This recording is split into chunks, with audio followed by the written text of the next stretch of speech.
Я приветствую вас, дорогие друзья, уважаемые гости и подписчики моего канала. Всем большое спасибо, что дождались. Да-да-да, вот 3000 человек уже в ожидании. И это очень здорово, что вы привыкли, что по средам мы в прямом эфире вместе с Костем Бондаренко, известным политологом, историком. Константин Турович, приветствую вас. Добрый вечер. Вы знаете, сегодня, конечно, такая, даже вот напрашивается эта монотема, да, последствия Гааги, встреча Трампа и Зеленского. И по большому счету об этом будем говорить, наверное, львиную часть нашего сегодняшнего разговора. Вместе с этим и вы, дорогие друзья, я вижу, оставляйте заблаговременно вопросы именно и по этой теме, и по перспективам, и по, ну, скажем так, давайте вот выводам каким-то, да, выводам, так а к чему пришли? Вроде и как бы и Трамп ничего нового не сказал, ну, всех вроде как похвалил, ну, Трамп, он триумфатор, он же Нобелевскую премию мира за Ближний Восток получает, поэтому, наверное, ему с руки так себя вести. В общем, все обсудим. Два слова должен сказать, что QR-код, который возле меня сейчас на экране, это возможность, никого не дожидаясь, если работает этот сервис, текстом написать, что хотите на экране. Вопрос, предложение, мнение. Если хотите оставить вопрос заблаговременно, их очень много, этих вопросов в сообществе YouTube, конечно же. В клубе Шелест, закрытый клуб зрителей Шелест, Telegram тоже там есть. В общем, будем к ним обращаться.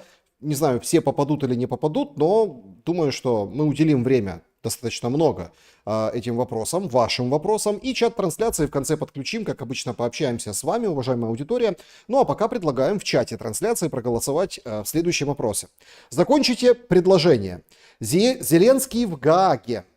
И 4 варианта ответов. Выжал максимум, унижен, но не сломлен, осознал, это конец.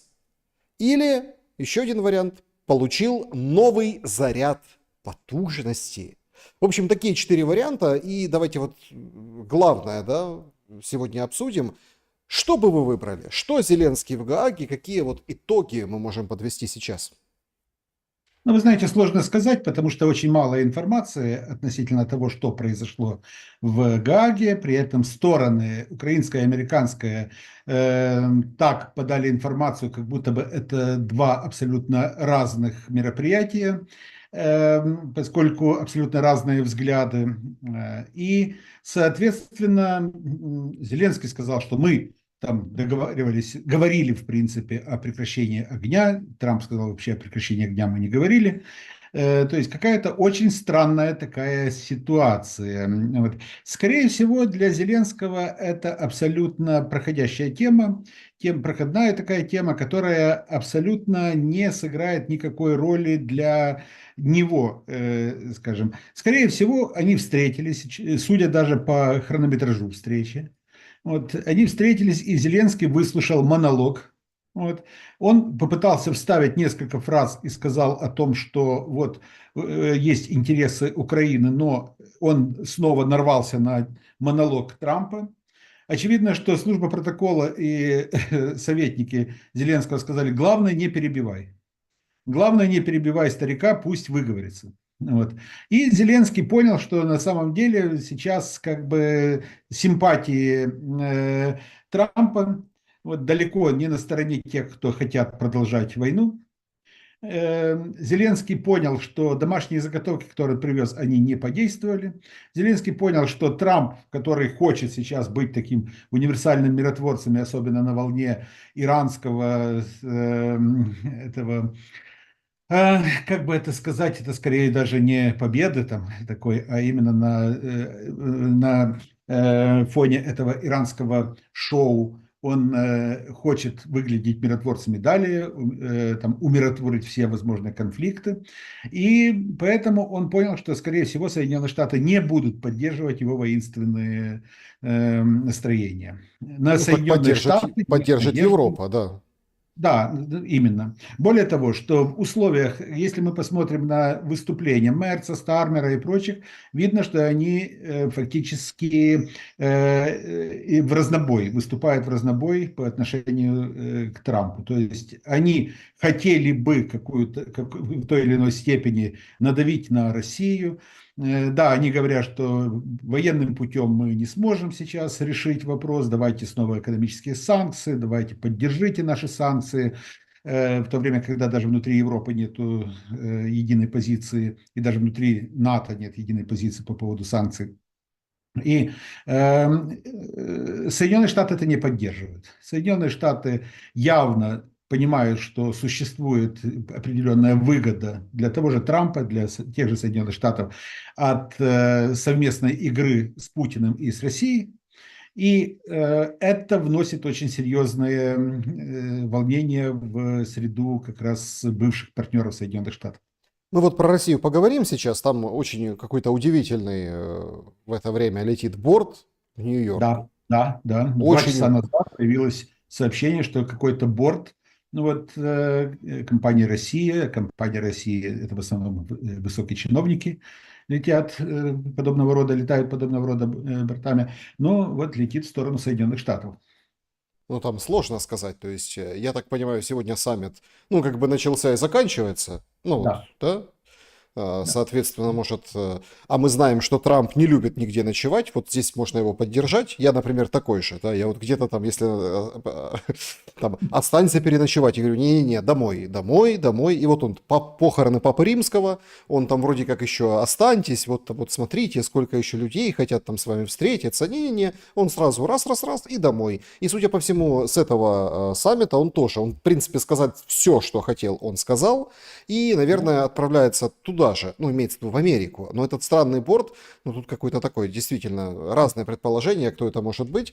В общем, наблюдаем, может появится информация, да, во время нашего сегодняшнего эфира, что это за полет такой внезапный. По поводу Зеленского, сейчас мы перейдем к американско-российским отношениям и вообще перспективам Стамбула после Гааги, это, наверное, самое интересное.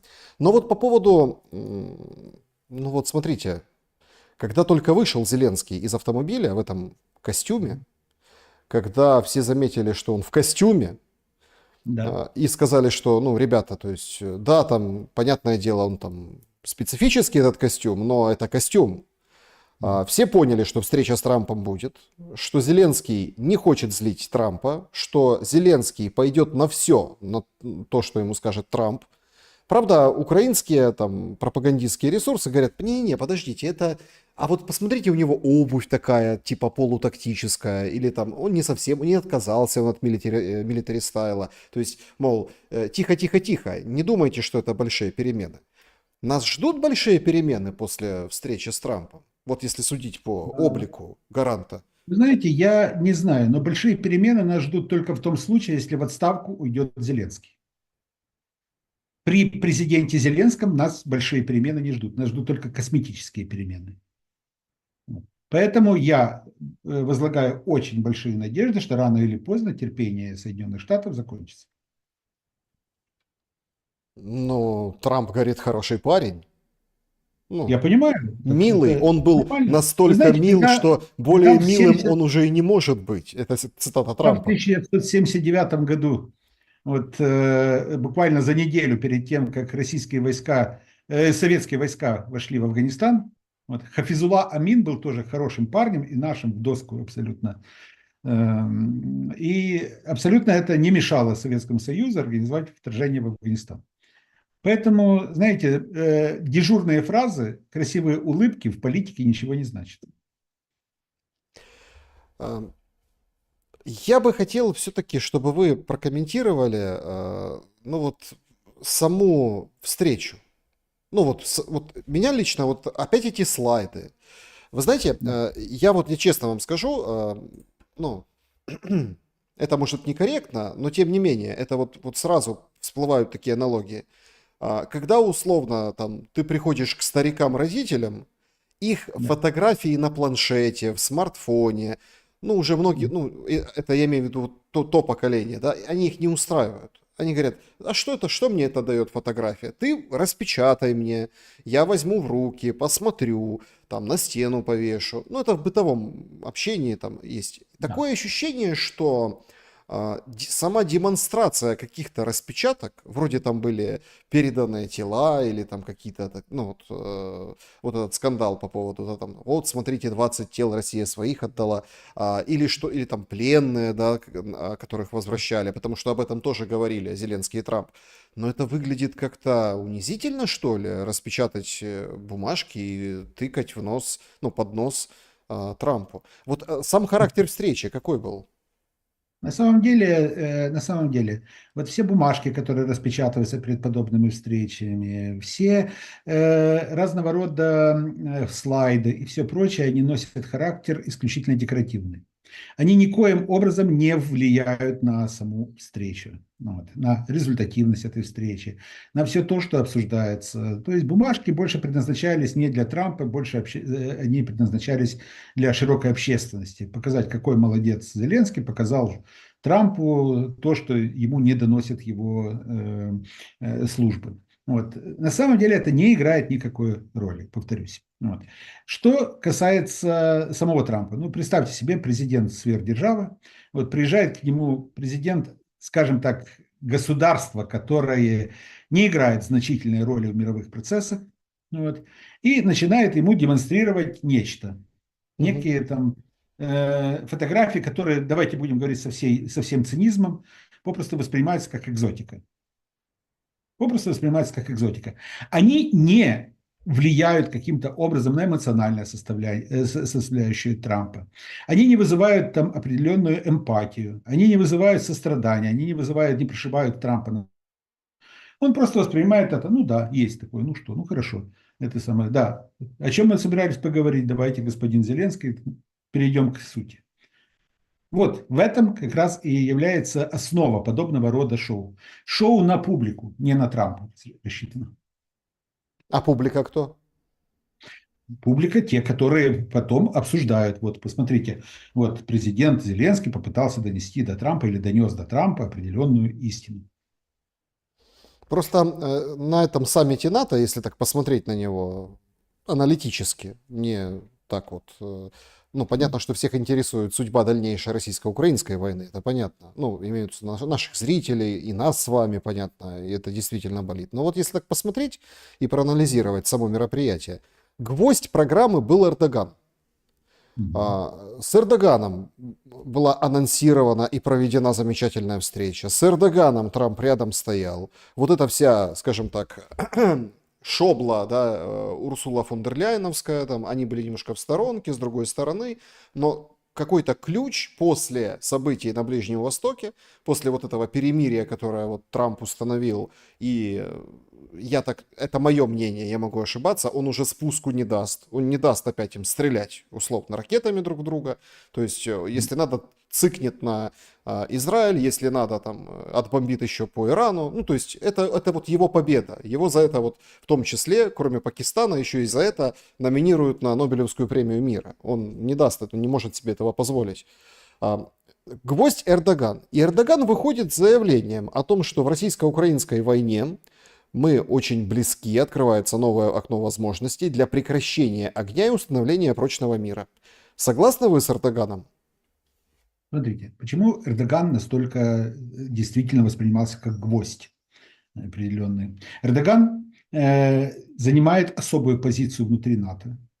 Вот, и он всячески акцентирует внимание, что сегодня Турция является едва ли не одним из главных камней в основе НАТО. Это первое. Второй момент. Эрдоган играет очень важную роль в регионе, в азиатском регионе. Это и влияние на сирийские вопросы, вопросы Сирии. Это крайне отрицательное отношение к Нетаньяху и Израилю. То есть это такой себе противовес Израилю. Это влияние на иранские вопросы, это влияние на Южный Кавказ и Каспий.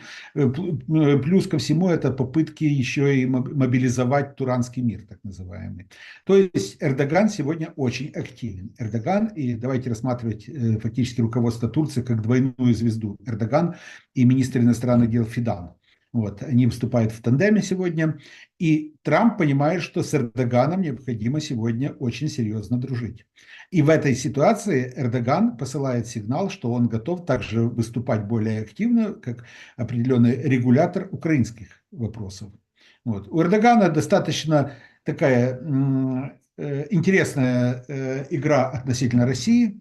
Он, в принципе, с Россией старается дружить, вот, не входить в определенный клинч, хотя есть очень много противоречивых тем, есть большое количество именно узлов противоречий, но при этом есть большое количество людей, которые лоббируют именно интересы Турции в окружении того же Путина. Вот. Начиная от Пескова и целый ряд других людей, которые такие туркофилы, скажем. Вот, откровенные. Так что в этой ситуации как раз Эрдоган, понятно, что он начал вести активную игру в тандеме с Трампом. Давайте не будем также забывать, что Эрдоган, как и Трамп, является таким себе политиком харизматичного толка. Вот. По поводу Украины, ну, смотрите, Эрдоган попытался сегодня сказать, подыграть Трампу, и сказать, что он готов выступить в роли той силы, которая будет фактически воплощать программу Трампа в украино-российском или российско-украинском конфликте. А как же Лукашенко? Ну, Лукашенко. Не, ну тут его просто Лукашенко своя игра. после Не, встречи с Лукашенко. Келлогом 6,5 часов, его же уже рядили в какие-то... Нет. Ну, тут это слишком опрометчиво, пока еще. Лукашенко решает свои вопросы. Решает вопросы нормализации отношений с Соединенными Штатами. Соединенные Штаты поняли, что превращать Беларусь в изгоя, превращать Лукашенко в изгоя нет, в принципе, смысла. Вот, поэтому лучше нормализовать, частично нормализовать отношения. Кто помянет события августа 2020 года, тому глаз будет. Ну так, коснулись Лукашенко, давайте продолжим. Заявление и вот это вот, ну такое ощущение складывается у меня, что, ну понятно, что Трамп старик. И это причем не в плане там унижения там или что-то еще, то есть Возраст. Да. возраст, ну, вредный дед. Ну, давайте так, откровенно. Ну, такой Ну, он в молодости специфический. был, скажем, не подарок. Ну, да, то есть, понимаете, это такой Характер у вредный него. дед. Ну, да. Но повторять опять и опять историю о том, что Путин мне звонил, говорит, давай помогу тебе с Ираном, а я сказал, помоги мне с Россией, ну, как-то, знаете, Ну, давайте говорить откровенно. Путин помог с Ираном. Путин объясните. помог, и Трамп чудесно понимает, что да, действительно, Путин не раз еще может помочь, потому что развязка иранского вопроса как-то случайно так, она, ну, как бы невзначай так решилась, сразу после приезда министра иностранных дел Ирана в Москву, переговорили, вот, и вдруг Иран передумал воевать. Вот, ну, да, просто осознал, что зачем воевать, если можно там договориться. Плюс ко всему такие вот именно договорные обстрелы, вот как с американской стороны, так и с иранской, с предварительным предупреждением относительно того, куда полетят ракеты. Вот, и вдруг все закончилось. Сразу после визита министра иностранных дел в Россию. Понятное дело, что у Соединенных Штатов есть очень много точек соприкосновения с Россией. Вот от глобальных вопросов, вопросов глобальной безопасности до вопросов экономических. Вот. И понятное дело, что Трамп сейчас, ну, то, что Трамп рассказывает на публику, вот, оно не обязательно имело место быть. Не обязательно. Но оно не вредит американо-российским отношениям. Давайте тогда вот так я задам вопрос. Сегодня Совет Европы принимает решение по созданию специального трибунала по преступлениям российской агрессии против Украины. Кабинет министров Совета Европы уполномочил генсека Алана Берса подписать соответствующее соглашение о создании трибунала. У спецтрибунала будет мандат на привлечение к ответственности высшего руководства России за преступления агрессии против Украины, нарушение там, ну, устава ООН, и суд дополнит деятельность МУСа, Международного уголовного суда, на который все положили с прибором, причем некоторые европейские страны в том числе.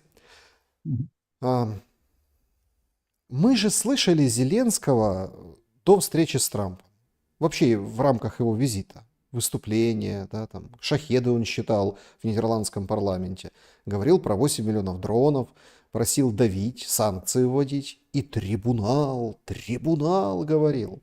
И вот, пожалуйста, Совет Европы нечто подобное сколотил. Кажется, Европа сейчас, ну, судя по заявлениям, вы упоминали Мерца и Макрона, она немного растеряна. Но бюрократические действия проходят дальше. То есть я просто хочу понять вот эту рамку. Все равно все по Зеленскому, ну или как, для Зеленского. То есть деньги дают, оружие там какое-то будут, собираются клепать. Вон сегодня отчитались, смотрите, у нас наконец-то появился аналог вот этой КАБа, ФАБа, ну, корректируемая авиабомбы. Смотрите, 60 километров летит наша бомба. Ну, как, насколько она наша, что там крылья наши, или бомба, или что еще непонятно, но вот то Клеймо. же самое. Клеймо, скажем. Смотрите, что касается разного рода там новых трибуналов, судов и всего прочего, еще средневековые богословы вот, предупреждали, что не стоит умножать пустые сущности. Вот, ничем не наполненные, без какого-либо, ну, без какой-либо перспективы воплотиться. Ну и что создали еще один трибунал. Вот. Они завтра приведут Путина, или там арестуют Шойгу, или там еще кого там, Мишустина, да, приведут в Гаагу или куда еще. Завтра возможен этот трибунал. Путин окажется за решеткой. Какова суть? Ну, они сделают еще десяток подобного рода трибуналов. Но они их напишут, расскажут CNN, BBC, да, вот. А после этого, а дальше? Через день забудут. Вот. Через год еще создадут один трибунал. Вот. Так что это действительно умножение пустых сущностей. Но все равно как бы по Зеленского, ну, по Зеленскому, для Не, я Зеленского. понимаю, ему приятно. Вот. Он может приехать. Вот его телеграм-каналы, которые ориентированы на офис президента, напишут об этом, что величайшее событие. Вот. Этот день войдет так, во все календари, в историю, во всех учебниках истории будет отмечен. И дальше. А суть, а коэффициент полезного действия. Я, может быть, перефразирую вопрос. А когда не только Трамп, ну, сегодня любезно Да. забивал на Зеленского, а когда Европа начнет забивать на Зеленского? А постепенно, все постепенно. Вы же понимаете, в Европе после прихода к власти Трампа сформировалась антитрамповская коалиция. Антитрамповская фронта, антитрамповская коалиция, которая на некотором этапе даже попыталась Зеленского вот, там, представить своим знаменем, вот, выставить его как знамя борьбы против Трампа. Ну и, соответственно, Зеленский играет эту роль с переменным участием. Время от времени эти европейские государства, которые поддерживают Зеленского, которые пытаются его дальше каким-то образом держать на плаву, они время от времени так звонят Трампу или встречаются с Трампом и говорят, ну что, ну будем поддерживать там, Дональд Федорович, ну давайте поддержим все-таки Зеленского, ну хороший же парень, ну давайте ему как-то подыграем. Вот. Тот нет, говорит нет. И, соответственно, после определенного времени, еще месяца через 3, снова все повторяется по кругу. То есть Зеленского европейские лидеры, вот, лидеры как минимум основных европейских государств, Германии, Франции и Великобритании, не сдают. Что может повлиять? Во-первых, кризис, экономический кризис, когда они поймут, что у них закончились деньги и не хватает на свои собственные социальные программы, а не только на поддержку Зеленского. Второй момент – это жесткая позиция Соединенных Штатов, когда они просто поднимут вопрос и абсолютно поставят вопрос следующим образом, что либо Зеленский, либо сейчас вводим там вот эти обещанные тарифы, которые он объявил еще несколько месяцев назад. Третий момент – это если вдруг внутри Украины вдруг начнутся какие-то очень серьезные проблемы у самого Зеленского, и тогда поднимется вопрос, что поддерживать Зеленского или Украину, когда станет понятно, что Украина и Зеленский не являются тождественными понятиями. Так вот тут пишет у себя в телеграм-канале Зеленский, что мы там готовы поддержать американского производителя, купить, ну там, Патриоты, да, оружие. Ну, слушайте, круто махнул. Надо поддержать американский военторг, а то бедные загибаются, без Украины никак. Я понимаю, а деньги откуда? Как откуда? Украина, Из Европы. нет, Европа предлагает Украине деньги, но не одномоментно. Это разного рода кредитные линии, повторюсь, не грантовые кредитные линии, вот, которые будут растянуты на несколько лет, размазаны фактически. Давайте не забывать, что у нас увеличивается нагрузка на социальные нужды, на военные нужды. Вот. У нас огромное количество ветеранов, которым необходимо платить. У нас огромное количество военных, которым необходимо платить. У нас огромное количество сирот и вдов, которым необходимо платить компенсации и так далее. У нас разрушенная экономика. У нас хватит денег на то, чтобы все это одновременно финансировать. Да еще и система Patriot. Ну, вообще да, конечно. С точки зрения того, что дыры сейчас в бюджете не шуточные, и то, что вы Да. сказали, это действительно так и есть, сегодня там целая дискуссия. Но оно ж как, если выгнать Кабмин, то это, в принципе, можно повесить на прошлый Кабмин. Сейчас же там Да. Шмыгаля выгоняют, вроде как, хотя вроде упираются слуги, не хотят Шмыгаля удобного менять, и как бы подложить кабинет министров под Ермака. Но с другой стороны, если они поменяют Шмыгаля на Свириденко, ну это Ну, будет извините, проблема пожалуйста, это Ермака. просто... Давайте говорить откровенно. Смена Шмыгаля на Свериденко – это всего-навсего это операция по перемене пола, не более. Что Шмыгаль будет ручным, был ручным, что Свериденко ручная. Что за Шмыгалем стоял Андрей Борисович Ермак, что за Свериденко будет стоять. Это будет операция по смене пола в Кабмине. На что тогда надеяться в контексте прекращения войны?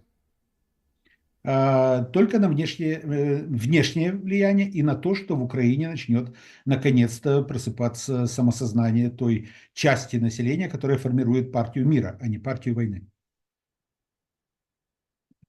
Давайте тогда дорожнюю карту представим. В смысле? Ну, а кто, смотрите, Дорожную карту если должны ты... представить политики, которые Не-не-не, выступают как... процесса имеется в виду, Да, дорожная карта. То есть получается, что, ну хорошо, там люди хотят мира. То есть да. косвенно получается, что сейчас не хотят. Нет, смотрите, нет, косвенно так не получается. Дело в том, что существует несколько моментов. Вот,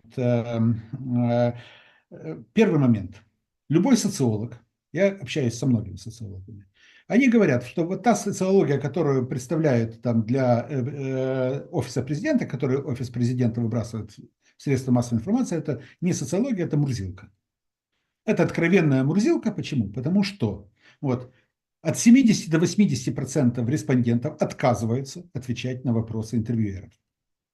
Вот, понятное дело, по каким причинам. Они боятся озвучивать свою позицию. Еще более половины тех, которые соглашаются, они демонстрируют так называемую петлю умолчания.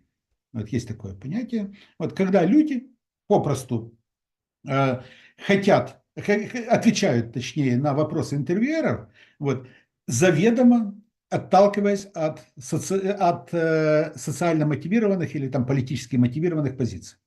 Вот, то есть человек понимает, что сейчас правильный ответ, который понравится там, начальству, службе безопасности Украины там, и прочим структурам, вот правильный ответ такой. Вот, я за войну до победного конца, я верю в то, что мы вернем все территории. Президент Зеленский молодец, Андрей Борисович Ермак еще больше молодец и так далее.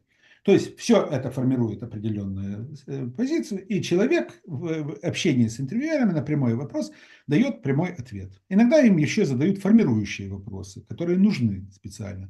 Вот. А вот что думает большинство населения, об этом, в принципе, социологи сегодня не говорят откровенно, потому что они не могут прощупать реальную ситуацию.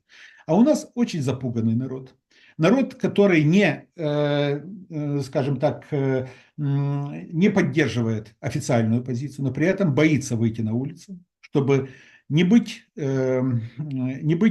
там, скажем, не стать скорее заложником ситуации, чтобы его не схватили ТЦК завтра, чтобы его не бросили там в вот этот так пресловутый спортзал СБУ и прочие моменты. Вот, существуют. Поэтому они держат фигу в кармане. Вот. Но, как мы видим, в некоторых регионах уже начинаются такие стихийные акции по недопущению там, этой жесткой мобилизации. Вот. В Черновцах буквально неделю назад вот, не дали захватить храм и прочее. То есть это все косвенные признаки того, что народ уже перестает молчать. И я думаю, что еще немного, и вот именно упадет та соломинка, которая ломает хребет верблюду. Значит, ну, продолжаем следить за этим закаточным бортом, причем вылетел непосредственно ну, из Гааги Трамп, то есть мы правильно все сказали, быстренько собрался и домой. Гольф, там, встречи. Сейчас просто, ну, опять-таки, народ хочет, наверное, чего-то жареного, скорее всего, поэтому многие предполагают, что, может, Путин там. Вот так внезапно. Раз и Путин на борту. Причем на БРИКС не летит встретиться по видеосвязи, а в Америку почему бы и нет. И там они встретятся, обсудят. Ну, это, понятное дело, там догадки. Скорее всего, это по линии МИД и там посол. Скорее Там, всего, да. Ну, вы же помните, что еще, кроме всего прочего, Россия и Соединенные Штаты договорились встречаться уже непосредственно, проводить встречи непосредственно на территории друг друга. Уже не на третьих территориях каких-то, не в третьих странах, а непосредственно там в Вашингтоне, в Москве, в Нью-Йорке, в Санкт-Петербурге. да, поэтому, наверное, по линии МИД это вот эта встреча Да. двухсторонний формат. Так Стамбул умрет или нет? Потому что сегодня Нет, Песков сделал очень интересное заявление. Нет, говорит, ну, на столе, да, ну, ничего. В плане там обсуждения меморандумов. Одна сторона представила, вторая, ну, представили и представили, вот и все. пока что будет имитация разного рода действий. Я уже неоднократно говорил, в том числе в наших программах, я говорил о том, что основной формат, который будет решать вопрос войны в Украине, это формат переговоров между Соединенными Штатами и Россией. Российская Федерация, Соединенные Штаты Америки будут встречаться, будут вести основной диалог. При этом Украина будет апеллировать скорее не к Соединенным Штатам, а к европейским партнерам. Соединенные Штаты будут выдерживать натиск европейских партнеров и оказывать давление на европейских партнеров, а через их посреднические функции будут также влиять и на Украину. И, соответственно, в этом многостороннем вот переговорном процессе будет рождаться истина.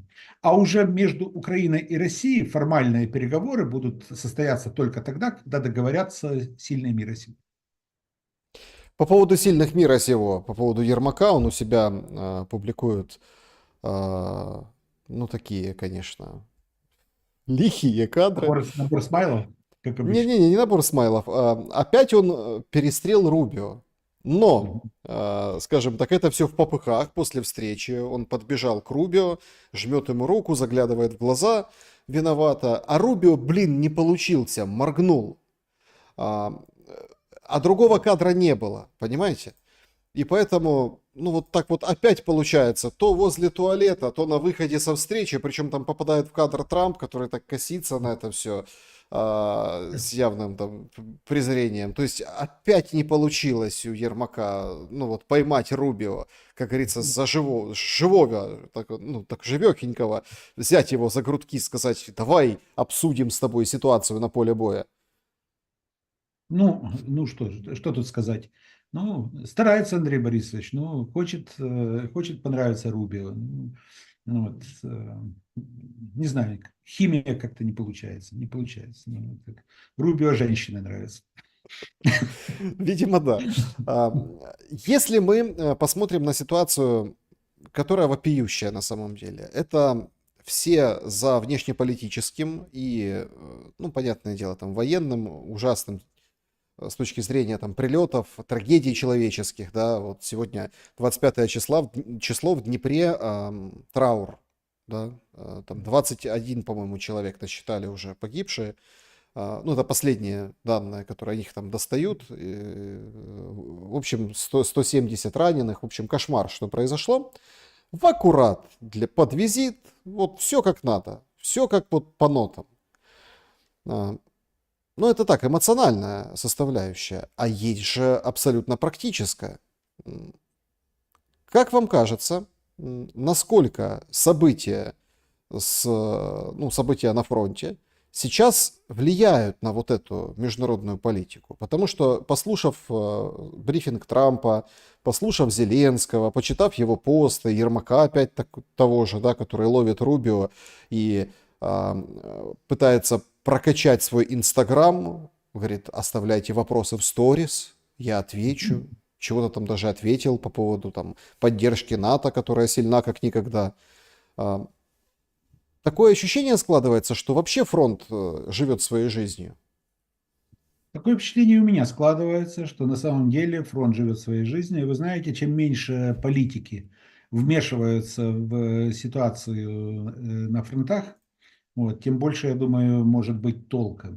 Если бы Зеленский летом 23 года, весной и летом 23 года не демонстрировал свой волюнтаризм при подготовке контрнаступления, если бы Зеленский не вмешивался в армейские дела и не направлял войска в Курскую область в прошлом году, если бы не организовывали Зеленский с Ермаком рынки и так далее, я думаю, что было бы намного больше толку, мы бы сохранили бы, по крайней мере, человеческие жизни. А куда безжалостно гребут народ? Вот какие-то просто ужасы происходят в последнее время, и ну, все видят, все замечают, но Дело в том, что Зеленский действительно, и не только Зеленский, Сырский, они действительно живут в надежде, что они могут сейчас еще под шумок провести определенное контрнаступление. Именно мясной штурм с освобождением там нескольких сел для того, чтобы показать, что есть еще порох в пороховницах, и мы еще можем воевать. Вот. Им необходимо это продемонстрировать. Они хотели это продемонстрировать еще перед саммитом НАТО, но сейчас они хотели бы продемонстрировать, что вот есть еще вот люди, есть еще резервы, которые они готовы бросить в бой. ну, получается пока наоборот. Пока наоборот. Вот именно поэтому он хотел бы продемонстрировать, что если начнутся какие-то переговоры, чтобы Украину не склоняли именно к безоговорочной капитуляции, а чтобы хотя бы продемонстрировать, что у нас есть свои козыри для дипломатической игры. Видите, вот мы готовы идти в наступление, но нас заставляют сейчас каким-то образом, каким-то образом скажем, идти на непопулярные действия. Вообще, конечно, политика, которую проводит Трамп, знаете, и там я не хотел обсуждать, или там я не обсуждал прекращение огня, я хотел спросить, как у Зеленского дела. Это цитата Трампа. Но мы до конца не понимаем, кажется, как у Зеленского дела. Вы... Я думаю, что Зеленский не понимает, как у него дела. Зеленский находится в теплой ванне. Вот, абсолютно теплую ванну, которую ему создали. Зеленскому каждый день говорят о том, какой он великий. Вот, Зеленскому постоянно говорят, что вот вы понимаете, вот на самом деле вот, мировая история знала только там двух великих гениев, Черчилля и вас. Вот, и так далее. Ему это льстит.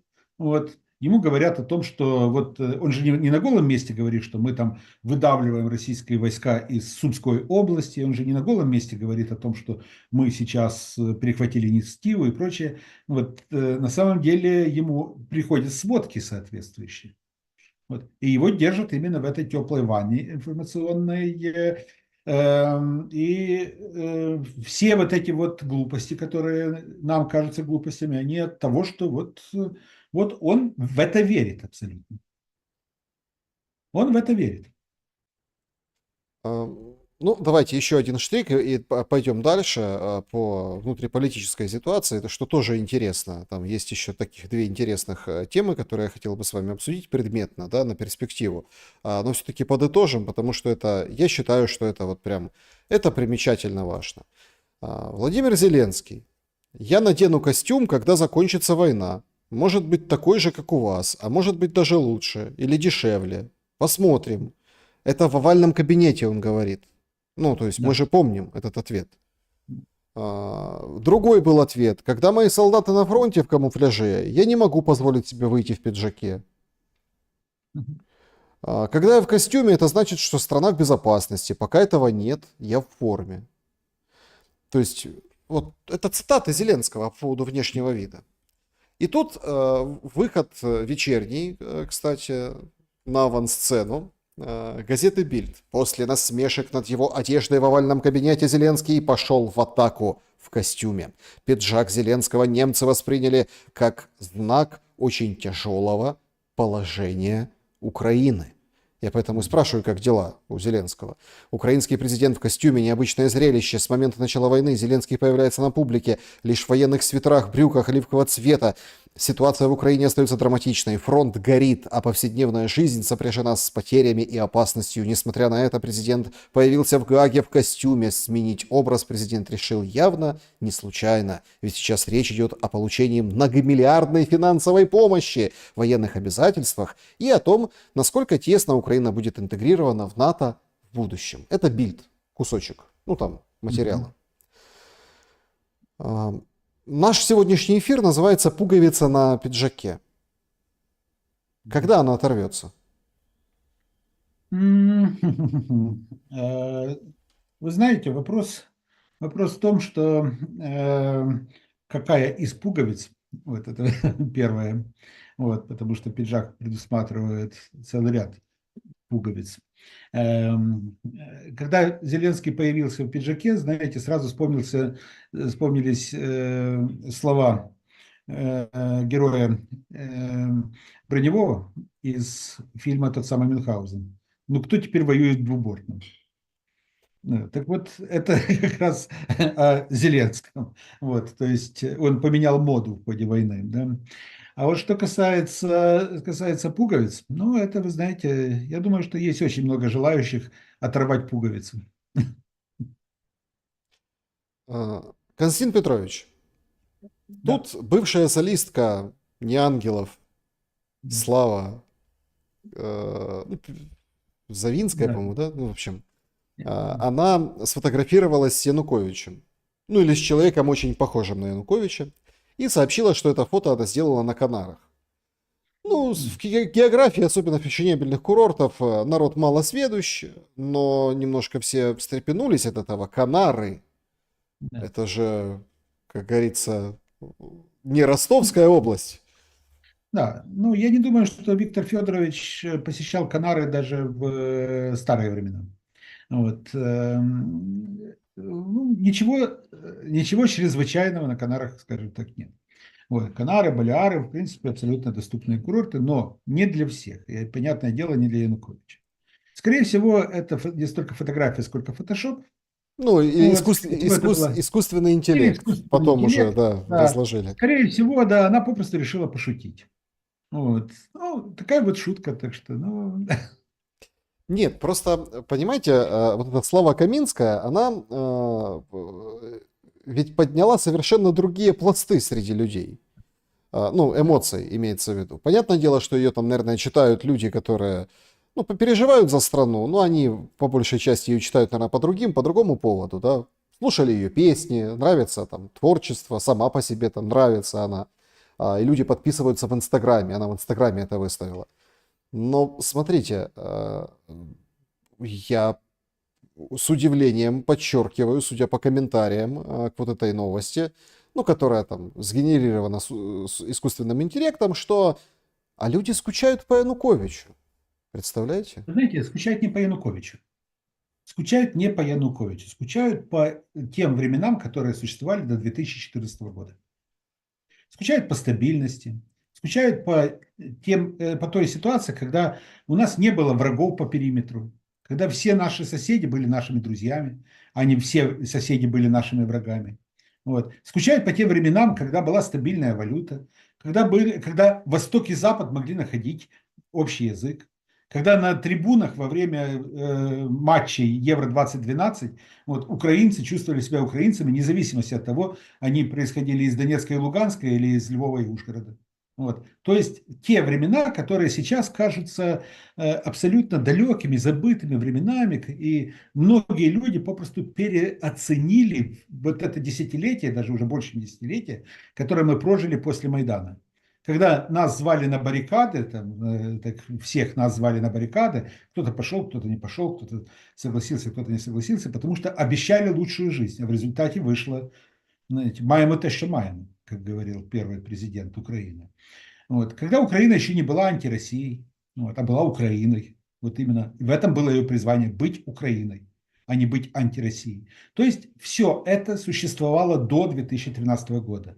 Янукович предал тех, кто в него верил. Янукович предал тех, кто его поддерживали до конца. А я напомню, что даже вот за неделю до его бегства рейтинги Януковича, как показывали социологические опросы, составляли не менее 28%. Он был самым рейтинговым политиком в Украине. Самым рейтинговым политиком был тогда Янукович. Несмотря на Майдан, несмотря на все прочее. Так вот, он предал всех этих людей. И люди, когда говорят о Януковиче, они вспоминают именно 2013 год, а не конкретного гражданина Украины, Януковича Виктора Федоровича, работавшего президентом Украины и уехавшего потом. Янукович вернется в страну? А зачем? Ну, интересно. Знаете, в 1940-х годах, кажется, в 1948-1949 году известного писателя, лауреата Нобелевской премии Ивана Андреевича Бунина посетил молодой тогда еще журналист Юрий Жуков, журналист газеты «Правда». Посетил его во Франции и взял у него интервью. В конце интервью он его спросил, говорит: Иван Андреевич, а может вы все-таки вернетесь в Советский Союз, вам вернут гражданство, вот Сталин готов вернуть гражданство, вот, и так далее. Он говорит: а зачем? Что я здесь увижу, кроме, говорит, руин моей молодости, вот, и могил моих друзей? Кто ждет Януковича сейчас, вот именно? У него нет соратников сейчас. У него нет фактически продолжателей, тех, кто готовы были бы сформировать команду для него, под него. У него нет соратников даже в России сегодня. Люди, которые выехали в Россию, они сегодня не ориентированы на Януковича. Они ориентированы на Азарова в большинстве своем, вот, в меньшей степени на Медведчука и так далее, но не на Януковича. Зачем ему приезжать в Украину? Много сейчас говорят о том, что, ну, в общем, как какой-то вариант, это некий там союз с Белоруссией и Российской Федерацией. Политический вариант разрешения чего-либо, ну вот в будущем, или там кто-то зашивает в проектность будущей послевоенной Украины, кто-то говорит, что чуть ли там мы должны поменять немножко вектор и все как бы приложится. Что вы об этом думаете? Вот понимаете, когда вы называете Азарова, например, да, у них же есть там какой-то клуб, там Дмитрук там выступает, клуб вот по поводу этого союза России, Беларуси, Украины. Они там встречаются, заседают, общаются, чего-то строят. Но это смотрится достаточно, ну, неуважительно к народу, который сейчас в войне. Если бы условно огонь прекратился, да пожалуйста. А так вроде как люди, которые сейчас там в Днепре, они вот, скажем так, о каком-то будущем союзе России, Белоруссии и Украины говорят. Дело в том, что сейчас, понятное дело, в условиях войны, в условиях, когда идет война, никто не рассматривает союз России, Украины, Беларуси. Вот.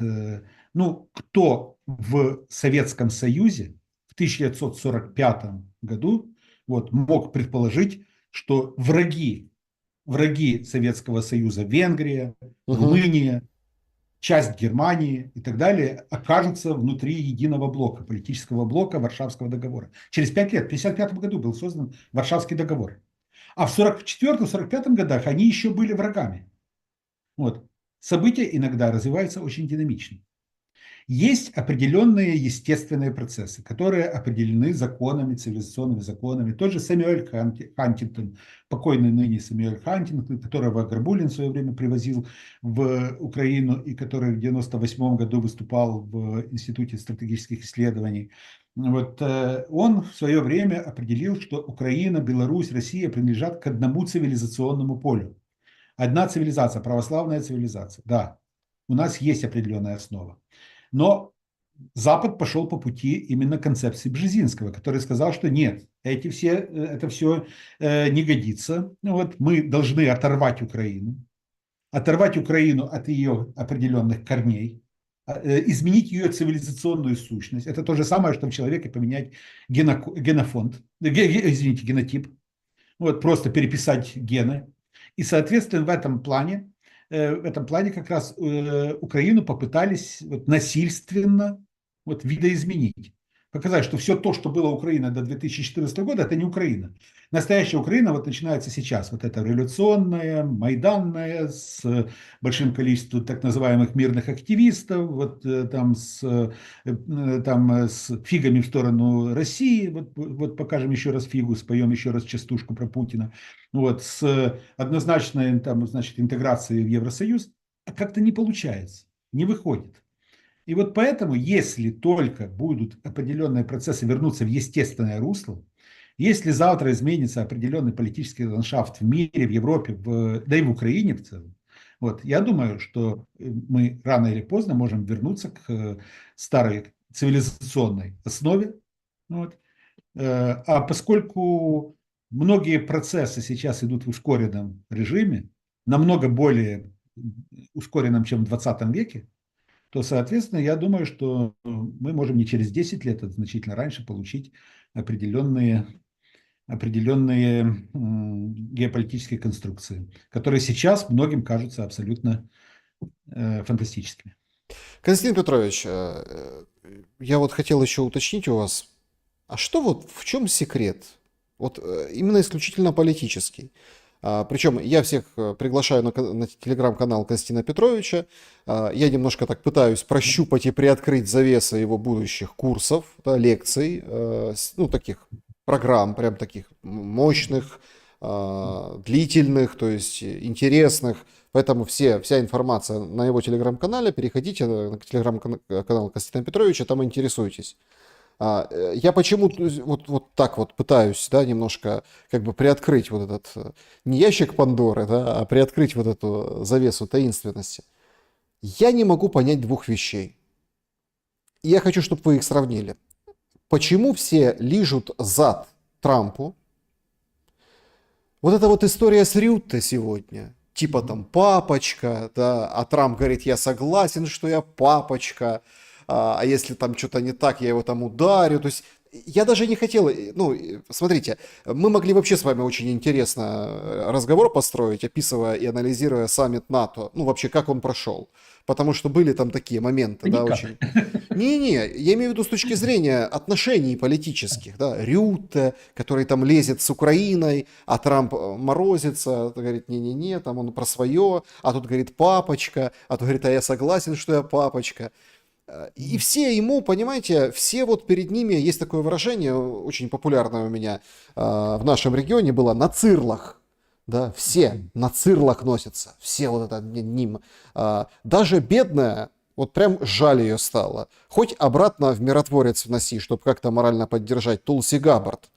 Даже она признала, что какие были эффективные удары. Не вот уже теперь очень долго не вернется Иран. То есть Трамп правильно сказал, молодец, удары по Ирану. Хотя была утечка, что никаких там нет супер последствий. И сама Тулси Габбард 3 дня назад говорила, ребята, так у них ну, нет этих мощностей. Ну нет.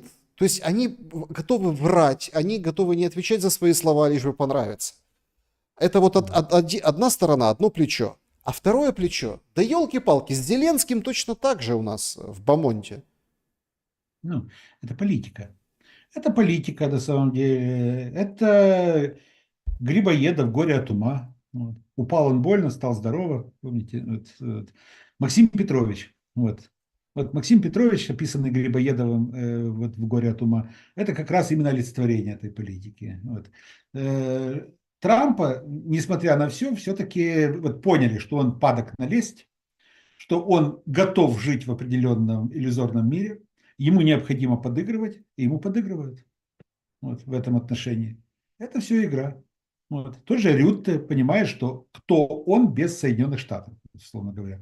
Вот. Это такой ЗИЦ-председатель. Потому что в НАТО вот, первую скрипку играют Соединенные Штаты.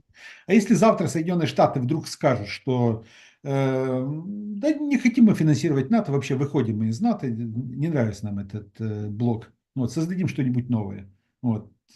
Кто поддержит Рютте? На кого он может опереться? На Макрона, на Стармера, на Мерца? Поэтому он играет эту роль. Упал он больно, стал здорово. Зато бывало вист. Кто чаще приглашен? Кто слышит при дворе приветливое слово? Максим Петрович. Да. Значит, еще одна тема, это уже про народ и про его ярких представителей. Значит, в сети разгорелся скандал вчера достаточно яркий, и я считаю важный. Особенно ввиду гонений на церковь украинскую православную, ввиду там священников, которых крутят и вяжут в ВСУ. Я объясню, к чему это, да? Потому что скандал случился в соцсети между Стерненко, Притулой и Ломаченко. Чемпион, боксер в легком весе, он ушел ну, с ринга, повесил бутсы на гвоздь, ну или не бутсы, а как там, да, перчатки на гвоздь, или там боксерки там они называются, по-разному говорят боксеры. И говорит, собственно, все, да, то есть я уже не выступаю. Но он остается, понятное дело, чемпионом, выдающимся украинцем, человек, который не бросил Украинскую православную церковь ни словом, ни помышлением, ни заявлением, ни молчанием. То есть он всегда говорил, да, всегда.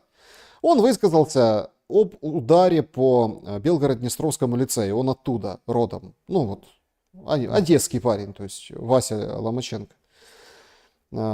И высказался, и к нему прицепился Притула, говорит, там, жалкий боягуз. Кого конкретно из твоего города или твоего окружения должна убить российская ракета, чтобы ты, короче, выдавил из себя и признал, что это российская ракета. Ну, то есть не понравилось то, что он отметил, что разрушен лицей, но то, что это российская ракета его разрушила, не сказал. Там включился Стерненко, значит, Ломаченко называет бессовестным человеком и говорит, что действительно мы с вами разные украинцы. В общем, такая у них полемика произошла. Притула назвал Ломаченко трусом, потребовал лишить его украинского гражданства. Стерненко говорит, ссыкун и предатель. В общем, Притула бессовестная, Стерненко говорящая голова, напомнил, что тут ходит с охраной, они воюют на фронте. Константин Петрович, о чем нам говорит вот этот эпизод? Казалось бы, ну, он где-то, может, частный, но я так вижу, что Стерненко и Притула делают максимум, чтобы это был не частный эпизод, чтобы это все было на всю страну. О том, что у нас фактически две Украины, фактически на сегодняшний день. Украина, которую репрезентуют сегодня и представляют Стерненко и Притула. Украина воинственная, Украина, которая базируется на партии войны, которая живет в парадигме вечной войны, вот, которая ориентирована именно на то, чтобы вот эти сборы средств, мобилизации, там, поставки оружия, деньги на войну, чтобы они шли вечно, чтобы это был вечный процесс, нескончаемый. Ну вот, и есть другая Украина, Украина, которая действительно хочет мира. И эти две Украины все больше и больше отдаляются друг от друга. И это может привести к очень к непоправимым результатам после войны, если не будет некая фигура, которая сможет уравновесить и каким-то образом нейтрализовать антагонизм между этими двумя Украинами. Потому что, извините, пожалуйста, нам еще гражданской войны не хватало. Вот подобного рода проявления на бытовом уровне, на политическом, на медиапространстве и так далее, они ведут к тому, что если закончится война с Россией, начнется выяснение отношений украинцев с украинцами. Где ты был, Угу. воевал, не воевал, если воевал, Да. почему не на передке, если не воевал, почему выехал, почему у тебя выехали дети, там, почему у тебя почему ты родил не сыновей, а дочерей, вот, которые не воевали, и так далее, и так далее, и так далее. Почему ты не жертвовал, не донатил и прочее. И все это может привести к непоправимым последствиям. На это все накладывается еще. Вот на каком языке разговариваешь, почему слушаешь русские песни, почему ты, значит, неправильно произносишь то или иное слово, почему ты ходишь не в ту церковь, вот, и прочее. И, соответственно, это может привести к тому, что любой искры будет достаточно для того, чтобы разгорелся серьезный гражданский конфликт. Если это не пресечь на корню уже сейчас, то завтра будет поздно. Друзья, давайте подведем итоги голосования и перейдем к вопросам. Их очень много, но мы с Константином Петровичем договорились, что так, в режиме Блиц постараемся максимум людей уважить. Также потихоньку готовьте, пожалуйста, свои вопросы в чате трансляции. Закончите предложение. Зеленский в Гааге. Вот такие итоги. 10% выжил максимум, 16% унижен, но не сломлен, и по 37%, больше 13 тысяч голосов, то есть у нас нет победителя, одинаково. Осознал это конец и получил новый заряд потужности. Слушайте, вообще два диаметральных варианта, вот так вот воспринимается сегодняшнее событие. Мгм. Ну, видите, так что, то есть народ так и не смог вот, фактически уяснить, для чего он туда поехал. И возвращается со щитом или на щите. Да, да. Переходим к вопросам. Сначала клуб зрителей, телеграм-канал, закрытый телеграм-клуб зрителей, где идет общение, обсуждение, беседы, то есть по мотивам эфиров. Раньше всех там появляются тоже записи разговоров. И там несколько вопросов оттуда, потом перейдем в сообщество YouTube и чат трансляции присоединим. Не буду тянуть время, потому что вопросов много. Константин Петрович, лаконично, чтобы больше сделать охват людей. Вячеслав. Александр, задайте вопрос Константину Петровичу. Намечается ли глобальный договорняк супердержав и закончит ли Зеленский, как некогда Гитлер? Спасибо большое за ответ. Ну, давайте не будем ему желать того конца, который ожидал Гитлера. В Это смысле? В тоже, Аргентине до старости все хорошо, что... это же одна из версий, так что, понятное дело. Есть официальная версия, так что дай Бог ему жить долго, счастливо, в окружении детей, внуков, где-нибудь в Буркина-Фасо или в другом тихом, уютном месте, вот, забытым семьей и так далее. Вот, хотя, но только после того, как ответит за свои действия в последние 6 лет. Вот, что касается договорняка, как вы говорите, ну просто я не вижу другого пути. Потому что если не будет этого, то, что наш зритель говорит, договорняк, если не будет договорняка, будет война, большая война. Она сегодня не нужна никому. Ева Ткачева. Здравствуйте, Константин Петрович. Расскажите, пожалуйста, о каком еще лидерах современности вы бы написали книгу? О, вы знаете, очень много этих лидеров. Мне очень нравятся харизматичные лидеры. Вот, но я в данной ситуации писал, когда писал о Зеленском, вот, я писал именно о человеке, который показал, как не следует управлять страной. Точнее, я писал о лидере, вот, который стал ошибкой общества. Вот. Это книга для общества, чтобы они осознали свою ошибку. Угу. Константин Петрович, Дмитрук, будущий президент Украины, спрашивает пользователь С. Ну, дай ему Бог, дай ему Бог. Я вижу, что Артем сейчас делает определенные шаги в совершенствовании себя как политика. Вот. Скажу так, что переход в оппозицию и эмиграция пошли ему на пользу. Ой, вот это, Но он так вот это, сейчас, простите, смотрите, пожалуйста, слушайте, ну, мы-то с вами под санкциями, поэтому мы да, с вами там на одном да, языке можем говорить. Мне тоже пишут, ой, Шелест, санкции пошли тебе на пользу. Да пху на вас еще раз, понимаете? Ну, в смысле? То есть, это так, и на Дмитрука еще и санкции навесили. То есть, мало того, что уголовка, да, преследование, экстрадировать пытались, еще и санкции на погоны тебе еще. То есть, вы понимаете, да. какая...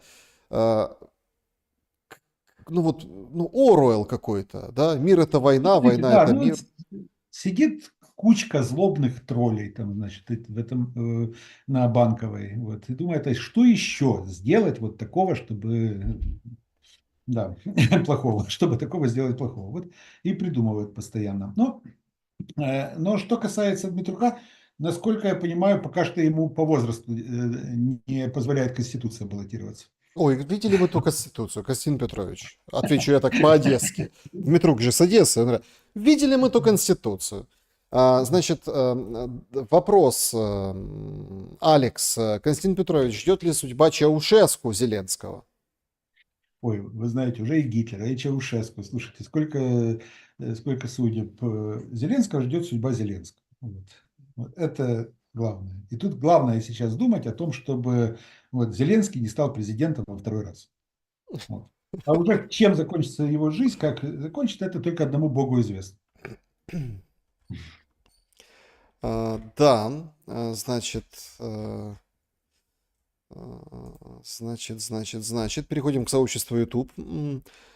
Поехали. Вопросов тоже предостаточно. Давайте так. Наталья Яковлева. Константин, посоветуйте фильмы, которые считаете интересными. «Вавилон», «Берлин» и «Шпионский мост» уже посмотрели. Спасибо. Ну, видите, так что, ну, если вам понравился «Вавилон Берлин», я думаю, вам понравится также и «Тени над Балканами», который фактически является сербским ответом «Вавилону Берлин». Сейчас, кстати, вот как раз радостная новость, третий сезон начали снимать. Вот. А так, вы знаете, очень много фильмов, очень много фильмов. Вы знаете, я очень люблю творчество Бертолуччи. Я очень люблю творчество того же, например, Махульского. Вот. Недавно пересмотрел фактически все картины Махульского. У меня большое количество любимых режиссеров. Вот. Но я не навязываю никому свои вкусы, потому что понимаю, что на самом деле на вкус и цвет товарища нет. Так что Мгм. Добрый вечер. Правда ли, что Лукашенко предложил Трампу приобрести редкоземельную бульбу и за это выпустил Тихановского? ну, шутка, конечно, хорошая, но я не думаю, что речь шла о каких-либо полезных ископаемых, тем более, что в Беларуси не так много полезных ископаемых. Вот, когда-то, пару лет назад, Александр Григорьевич говорил, что вот надо дать геологам задание, пусть лучше ищут. Плохо искали. А, Калийные удобрения – это основа, фактически. Да, в Конгрессе США внесены две резолюции. Одна об импичменте, другая о номинации Трампа на Нобелевку. Зная чудачество Трампа, в случае решения об импичменте стоит ли ждать расстрела здания Конгресса танками, как когда-то в Москве? Вы знаете, импичмент – это такая вещь, что в Соединенных Штатах за 250 почти лет не было ни единого случая импичмента. Практически. Ни единого случая импичмента. Хотя очень многие президенты вот, представали перед такой проблемой, перед угрозой импичмента. Вот. Я не думаю, что Трампу нечто угрожает. Красивые слова. Вот. У нас, знаете, вот Юлия Владимировна Тимошенко с 90-х годов. Вот, я помню, первый раз в 98 году она подняла этот вопрос. И после этого ну, ни одна избирательная кампания не проходила без того, чтобы Тимошенко не объявляла импичмент. Импичмент президенту. Президенты менялись, она объявляла импичмент. Красивое слово, знаете, красивый жест. Вот, абсолютно нулевой результат, но электорату нравится. Да уж, электорату нравится.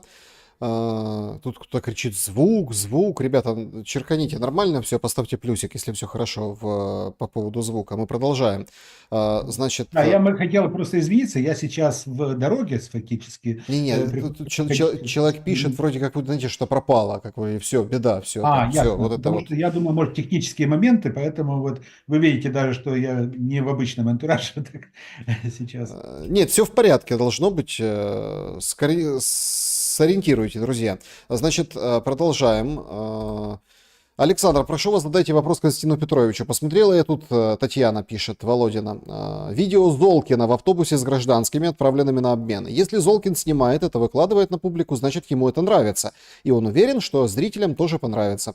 Если бы какой-то блогер сделал такое с нашей стороны, я так понимаю, что с российской, пишет Татьяна, общество отвернулось бы от него с презрением. Тут я впервые подумала, что мы действительно разные народы, или уже разные? Как вы считаете?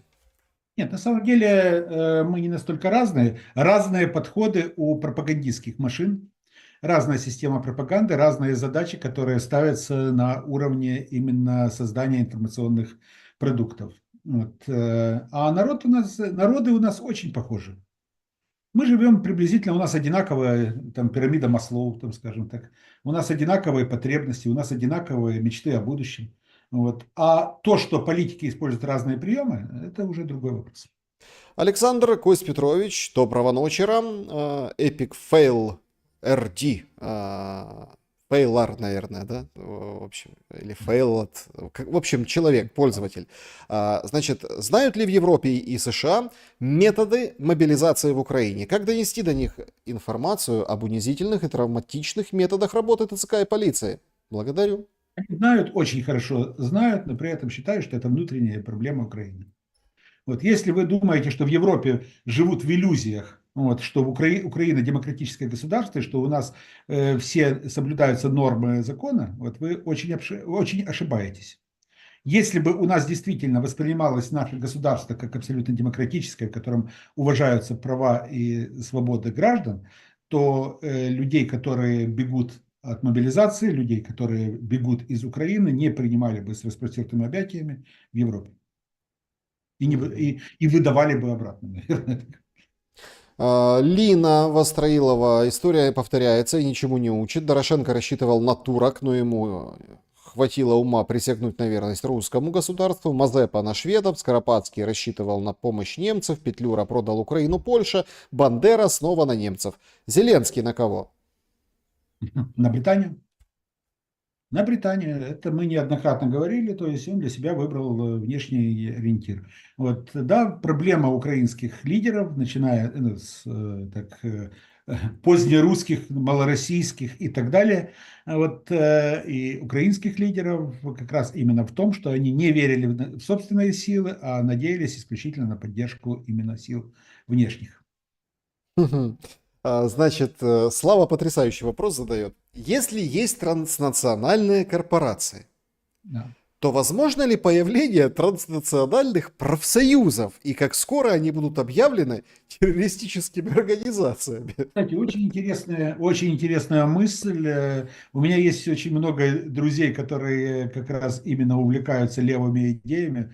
Хорошо будет подбросить им подобного рода вещи. Вот. Нет, Да. правда интересно. То есть, Слава, Правда, молодец и я вы. думаю, что прообразы подобного рода транснациональных профсоюзов уже, в принципе, появляются. По крайней мере, определенные зародыши этих движений, которые выступают за права граждан.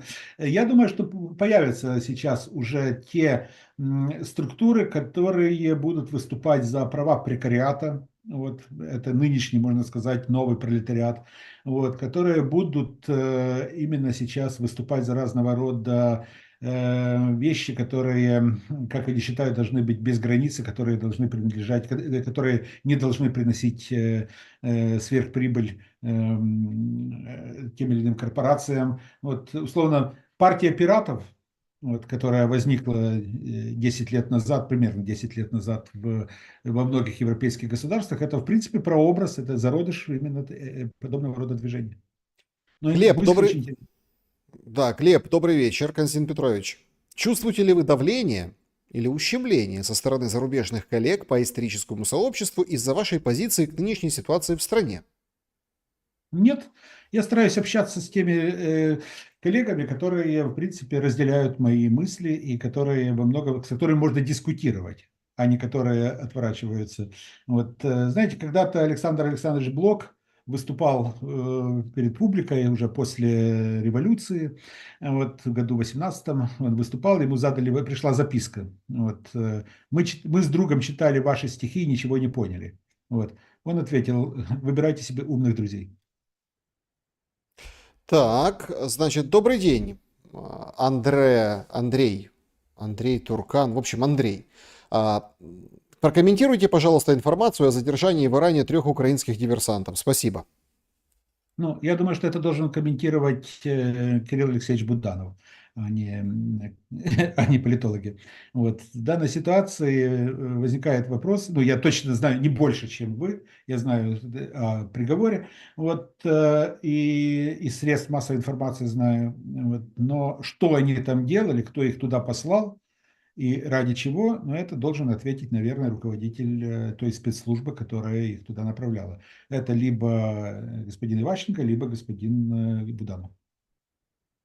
Ну, смотрите, давайте так. Я тоже пытался разбираться в этой ситуации. Смотрите, действительно, иранская Тасхим, по-моему, да? Или Тасним. Да. В общем, иранцы это заявили. То есть, если опираться на проверку информации там как первоисточник, это да, это правда. И ссылка достоверная на вот это заявление. Но тут же понимаете, как играют сейчас там всякие ЦПДшники, вот эти все, которые фактами пытаются учить пользоваться людей.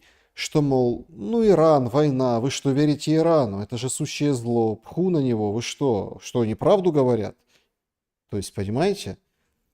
Поэтому классический мотив есть источник, ты на него ссылаешься, ты можешь об этом говорить. Но всем сказали заткнуться, потому что это источник Иран. Вот и все. Ну, а информация Ну, такая была. да, традиционное такая, именно такое проявление свободы слова. Алексей, как историк, как вы оцените будущую политическую позицию сегодняшних школьников? Они станут турбопатриотами, говорящими на мове и ходящими в ПЦУ? Или все-таки либерализм победит? И потом это поколение будет нормально общаться с сверстниками из России?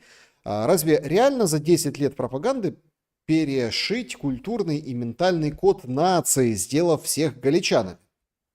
Нет, вы знаете, я скажу вам откровенно, что будут разные, абсолютно разные школьники, ну, будущие взрослые люди.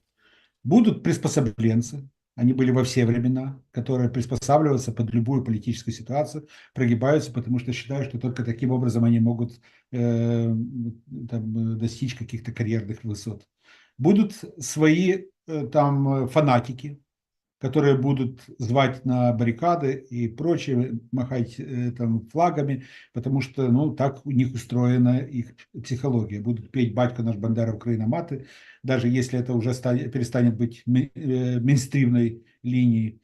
Будет большое количество тех, которые абсолютно не понимают, почему они должны переходить на украинский язык, если русский их родной. Вот. Почему они должны искусственно себя ограничивать в общении с теми или иными людьми, если война уже закончилась давным-давно, если там такие же молодые люди, вот, которые приблизительно одинаково мыслят, или они не будут формировать в себе образ врага. То есть будут абсолютно разные группы, и эти группы будут, наверное, формировать абсолютно новую повестку. Я вам Вот. так хочу Да, между сказать. ними будут, Посмотрите, вот вы как-то вот если мы говорим о молодежи, да, ну вот честно, да. вот без всякого. Я верю, что они будут либеральны. Я верю, что они будут опять стремиться к открытым границам. Это будет бум открытых границ, когда закончится война, власть Зеленского, вот этот весь ужас, когда отпинают поджопниками этих погранцов, которые ловят людей, военкомов тоже, когда со всеми это все переварит, это, да, это мясо в фарш былого, когда у всех станут сразу мозги на место. Я считаю, что это очень будет быстро.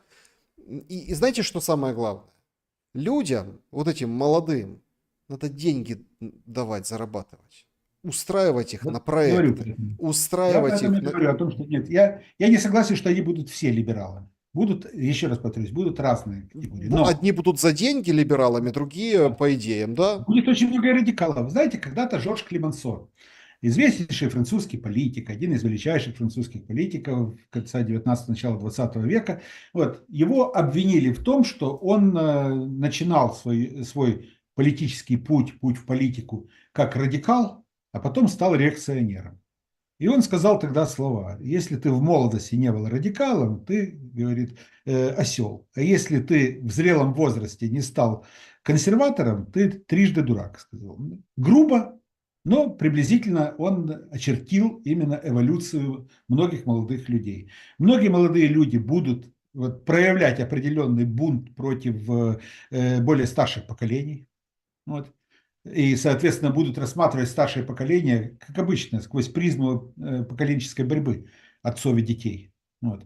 Они будут не понимать поколение отцов и детей. То, что свято для нашего там, поколения, или там для тех, кто помоложе, там, ну, вы значительно моложе, вот, ну, вашего поколения, моего, вот, оно будет абсолютно нигилистично восприниматься поколением молодых людей. И молодые люди будут сочинять анекдоты про Майдан. Да. Грубые, пошлые анекдоты про Майдан, про лидеров, про Небесную Сотню, про людей, которые проявляли героизм все эти годы. Они будут над этим смеяться, извините, пожалуйста. Но так устроена природа. Вот. смеялись над Чапаевым Петькой, смеялись над Штирлицем и прочее, ну вот, поколение. Точно так же буду смеяться над тем, что свято сегодня для кого-то. Вот. Извините, ну так будет. Но я еще только скажу одну фразу. Вот сейчас я буквально вот наблюдаю молодых людей 16-17 лет. Вот. Это очень целеустремленные люди, это абсолютно другие люди, по-другому думающие. Люди, которые сейчас не хотят мириться с вот этой вот навязываемой парадигмой восприятия Украины, вот, как некой моноэтнической, вот именно национальной общности единой, где обязательно украинский язык и прочее, вот, они хотят развиваться абсолютно по-другому. Они готовы сегодня объединяться в определенные клубы, определенные там неформальные секты, называйте это сектами, вот, потому что они пишут стихи на русском языке, например, и они понимают, что вот при нынешней власти никто не опубликует эти стихи, хорошие стихи, Да, например. какие стихи, да. Да, да, да. Да, они думают абсолютно по-другому. Они мечтают поехать когда-то в Санкт-Петербург, посмотреть на белые ночи в Санкт-Петербурге, потому что они не хотят мириться с той действительностью, которую им навязывает Зеленский и его компания. Ну, это такой длинный разговор на самом деле. Тут есть что Это добавить, есть длинный, очень много да, граней, понимаете. Я там немножко в материальное ухожу, ну, вы тоже понимаете, о чем я. конечно.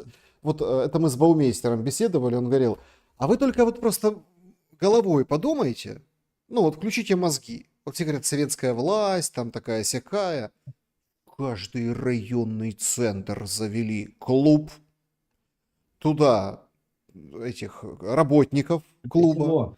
В каждом селе был клуб. Не, ну имеется в виду, там, Так вот? он имел в виду клуб этих, ну там, писателей местных, там, Да, вот это да, я вот. знаю. То есть, поняли? То есть, это же, и на это давали деньги. Конечно, я Платили сам, деньги. будучи школьником, вот, ходил значит, в такой клуб при Уманской районной газете «Уманская заря». Существовал литературный клуб, который объединял, значит, пишущих людей разного возраста. Там, вот, там был руководитель этого клуба, вот, господин Кравчук. И, соответственно, вот он, Станислав Михайлович, вот он фактически руководил этим процессом. Это были увлекательнейшие моменты.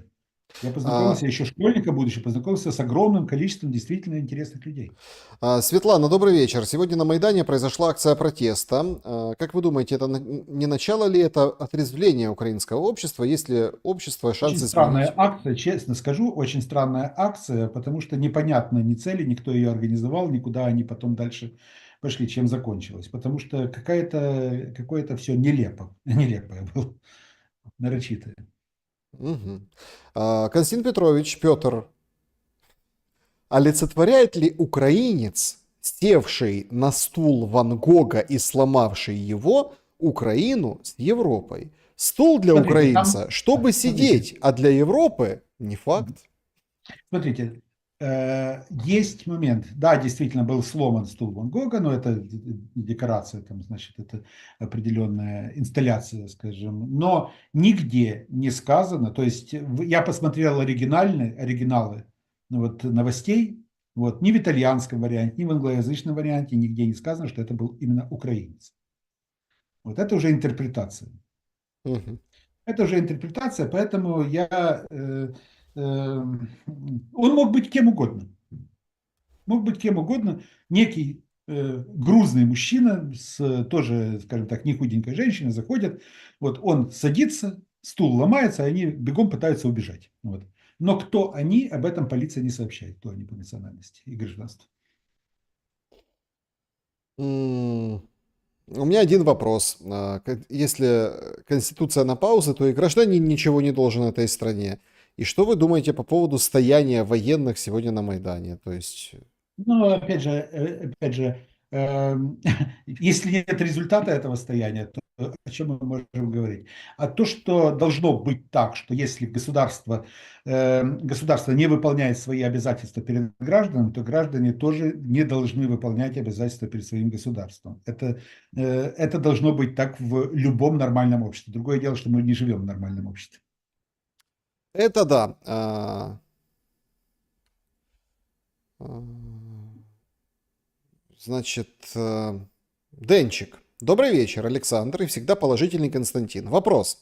Обратили внимание, сколько украинцев на самом деле испытывают особенную злость к России, как такие люди смогут жить в одной стране с людьми других взглядов? А вы знаете, на самом деле мы не знаем, сколько людей испытывают злость, реальную злость.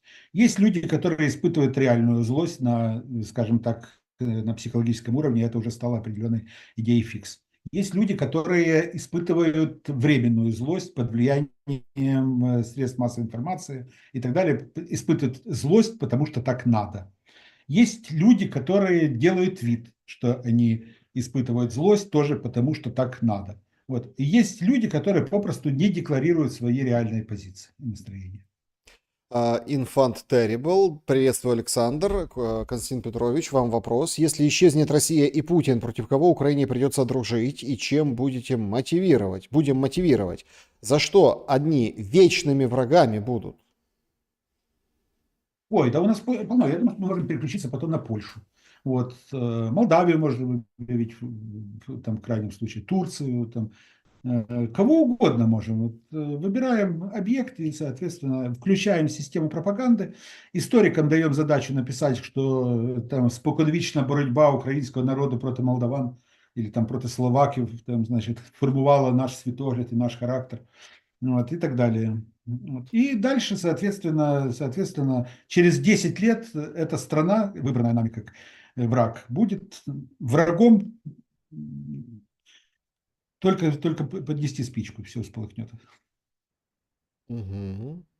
Добрый вечер. Есть ли возможность попасть на курс аналитики из России? Спрашивает Сашка.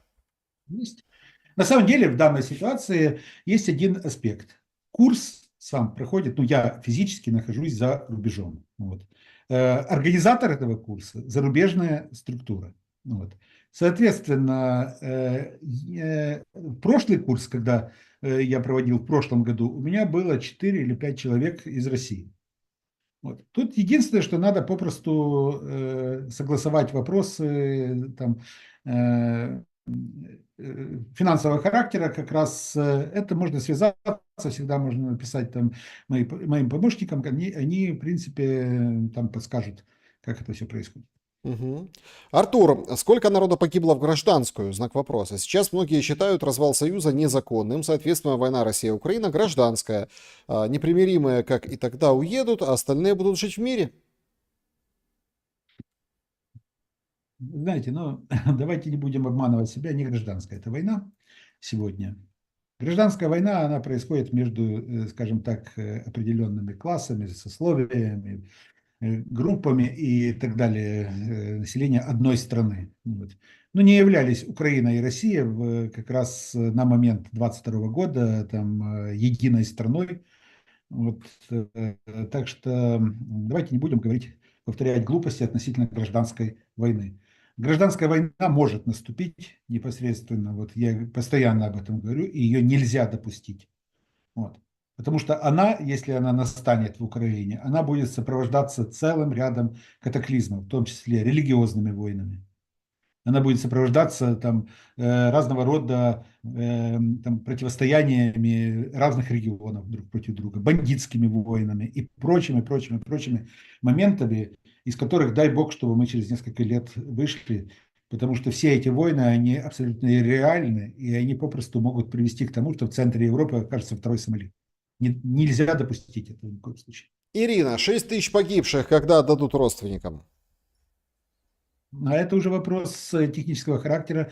Это вопросы именно к тем службам, которые как раз и занимаются подобного рода делами. Я думаю, что это длительный, достаточно длительный процесс, который может растянуться на месяц. Мгм. Значит,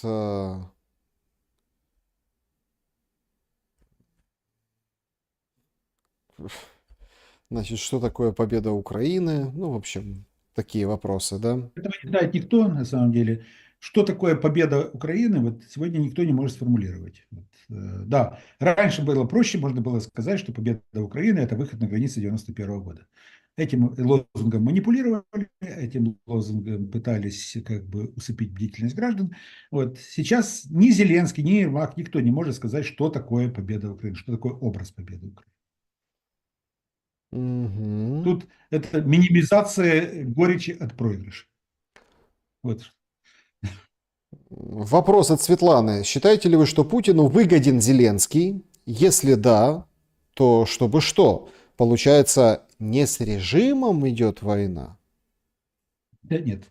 На самом деле Путин всячески демонстрирует, что его главный враг – это Запад, НАТО и так далее. Вот он с самого начала это говорил.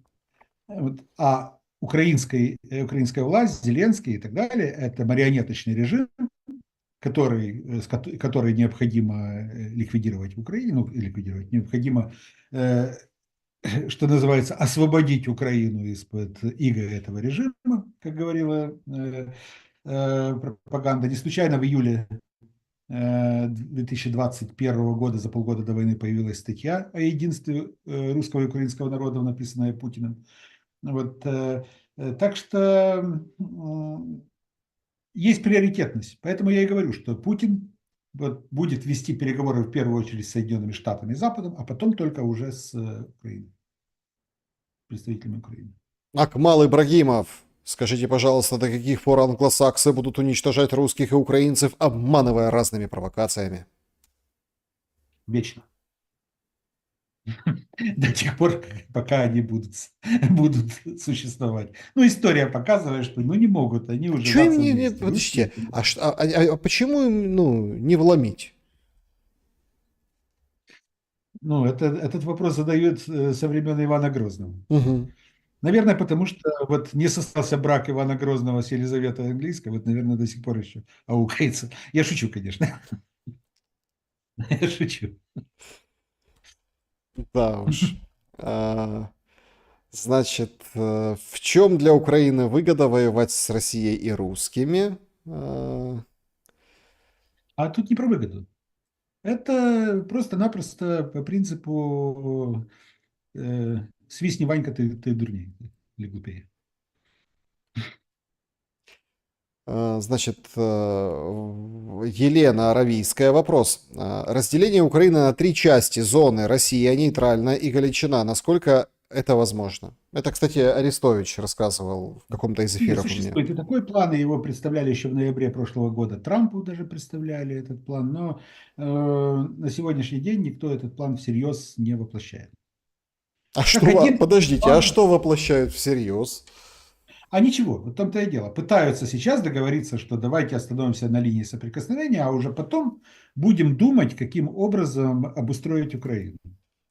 Знаете, у нас же как? Давайте остановим войну, а дальше, соответственно, как-то оно будет.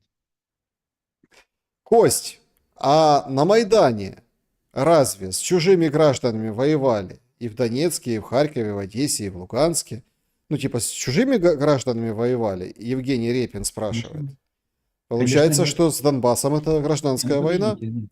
Это не гражданская война, это было гражданское противостояние, но не война. Война – это когда сформированы определенные воинские подразделения, которые там, соответственно, ведут реальные боевые действия. Гражданское противостояние – это локальные стычки, там, соответственно, людей с разными взглядами, с разными. Не-не-не, подождите, Луганск и Донецк против А вот то, что АТО, началось после Майдана уже, да. потому что я не про... вот, во время Майдана нет, а то, что началось после Майдана, я начиная с 2014 года характеризовал, да, это проявление, в том числе проявление, которое можно характеризовать как гражданская война. В том числе. Вот Ну, почему? Наталья молодец. Она вот задает вопрос, который, в принципе, ну вот он так формулируется, но я хочу, чтобы вот вы именно как человек, который курсы проводит, который там семинары, который с образованием связан, прямо, лично.